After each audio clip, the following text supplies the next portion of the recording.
Welcome to Penrose Learning, where we make understanding easy.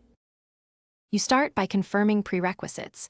Make sure your device runs Android 8, 0 or later, or a supported custom ROM. Once done, back up your data and enable required settings like unknown sources or OEM unlock only if the installation path needs it. Next, sign into or prepare a Google account and connect to stable Wi-Fi.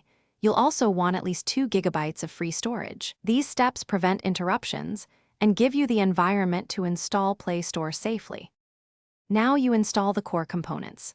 First, obtain the matching APKs, Google Services Framework, Google Play Services, and the Play Store version that fits your Android build.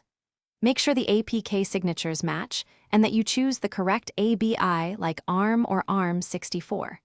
Install them in the required order using the package installer or a custom recovery. Reboot after each major install to let services register. This order and reboots avoid conflicts and let Play Services initialize. Finish by signing into the Play Store and allowing Play Services to update. Then open the store and install a small app to confirm functionality. Make sure Play Protect is enabled and app permissions are correct so background services run. If something goes wrong, clear cache and data for Play Store and Play Services, reinstall the exact matching APKs, and verify system date and time. Incorrect time often causes auth failures. If issues persist, reboot into Recovery and flash the compatible G-Apps package for your ROM. Thanks for watching. If this was helpful, leave a like and consider subscribing. See you next time.